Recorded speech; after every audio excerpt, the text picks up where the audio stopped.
Tadinya saya di video kali ini pingin ya bikin tutorial soal SED ya. Cuma setelah saya pikir-pikir lagi, selama ini saya sudah jarang banget gitu pakai SED gitu. Dan saya ngerasa apa ya, penggunaan SED di keperluan saya itu udah sangat minimal gitu. Jadi di video kali ini saya ingin jelasin kenapa saya sekarang udah jarang pakai SED lagi. Eee Tapi sebelum itu mungkin saya sedikitlah ngebahas apa sih kemampuan SED itu gitu ya. Mari kita mulai ya.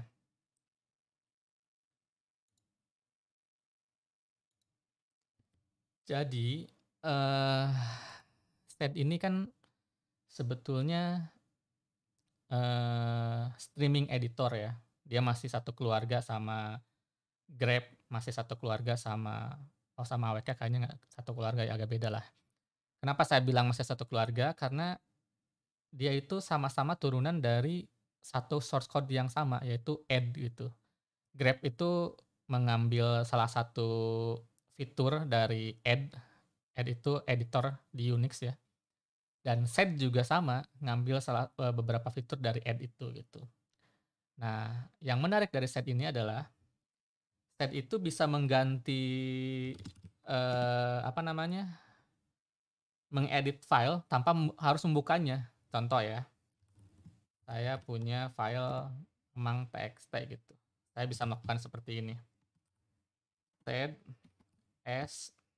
Misalkan kita akan ganti tulisan mamangnya dengan mamang gitu ya. Gitu, mamang gitu. Biar keren gitu. Jadi G-nya diganti dengan K gitu. Salah sebentar. Ini kurang slash. Nah, gitu. Nah, ini ya itu, saya bisa melakukan itu. Ini karena saya nggak pakai G di belakangnya, yang terganti cuma yang first match-nya doang. Jadi yang match pertama kali doang. Kalau saya ganti tambahin dengan G di sini, maka dua-duanya akan diganti. Dan karena saya nggak menambahkan opsi min i, sengaja memang. Jadi filenya sebetulnya nggak berubah, itu cuma tampilannya, cuma ditampilkan berubah aja, tapi filenya nggak berubah. Kalau kita pengen mengubahnya, ya kita tinggal mengganti dengan kata tambahan i gitu ya. Nah, udah gitu, berubah gitu filenya.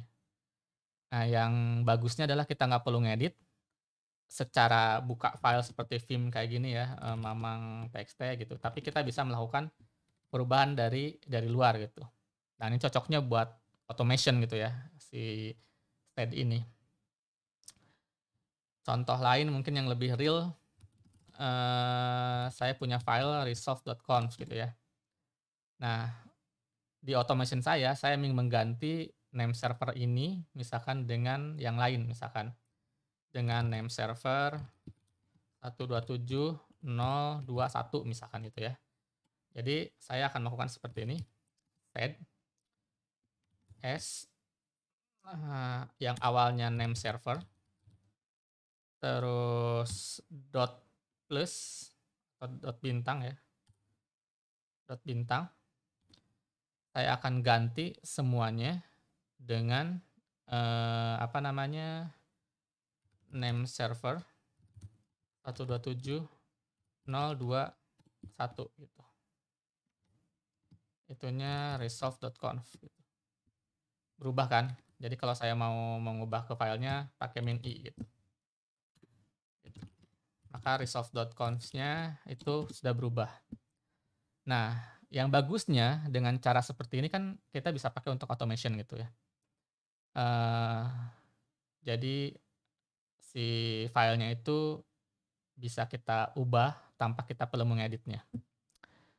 Nah, masalahnya adalah sekarang sudah ada cara yang lebih baik daripada sed gitu. Jadi kalau biasanya kalau kasus seperti ini, saya udah nggak mau lagi mengganti model seperti ini, mengganti inline seperti ini, gitu. Karena ada beberapa kekurangan menurut saya kalau kita pakai inline kayak gini. Kita nggak bisa jamin di bawahnya yang kita ganti ini config-nya apa gitu. Jadi kalau ada kita pengen ngubah ini sebetulnya di bawahnya udah apa, jadi kita nggak bisa ngontrol perubahannya apa. Jadi saya cenderung, ya kalau mau ganti sesuatu ya udah ganti aja filenya semuanya gitu. Atau kalau misalkan, saya konfig-konfig sekarang ini ya, contohnya di apt. Nah, biasanya kan kita ngedit di source list gini kan, di file ini gitu. Tapi kan ada cara yang lebih mudah sekarang. Config-config-nya ini udah modular. Jadi kalau kita mau menambah atau mengurangi aja, jadi kita tambah satu file baru gitu.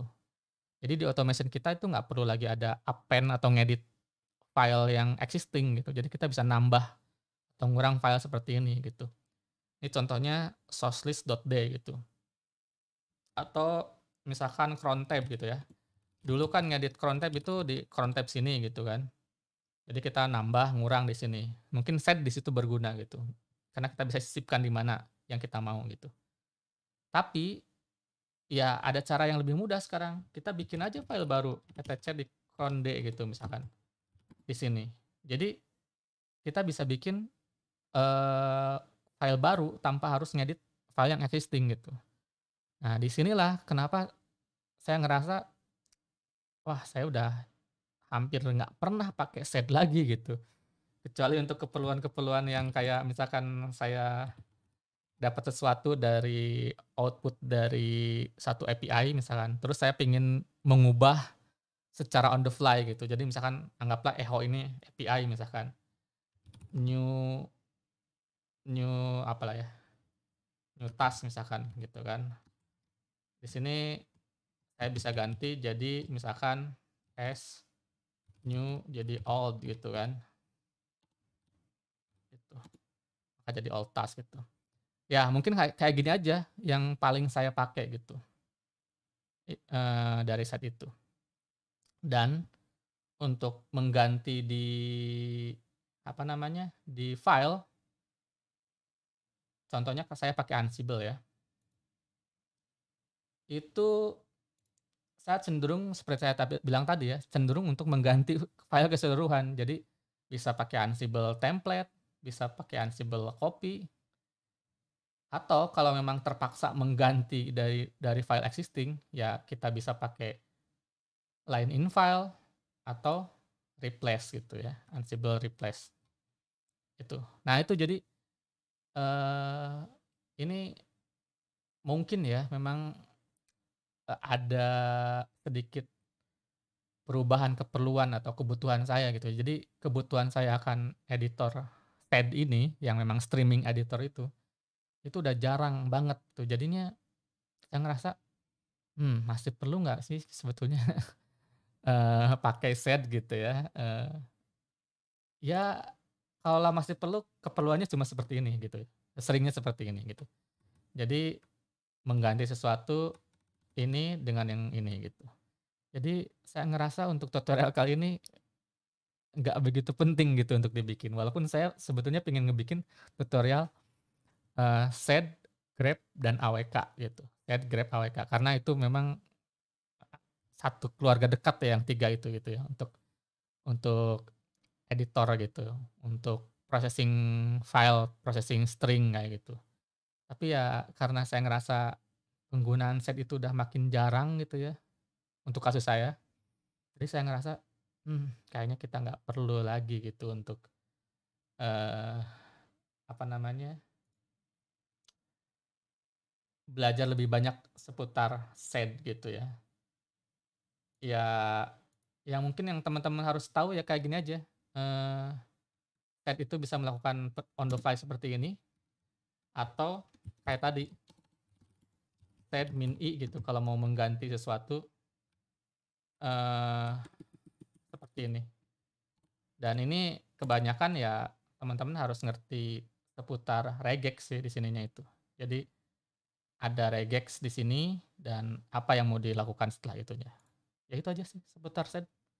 Saya kira video kali ini bukan tutorial tapi lebih ke apa ya? Unek-unek tentang sed mungkin ya, atau ya berbagi pengalaman bahwa saya udah jarang pakai sed gitu. Ya kira-kira seperti itu ya.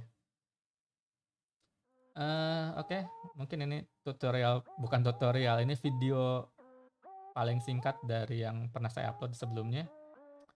Sampai ketemu lagi di video berikutnya.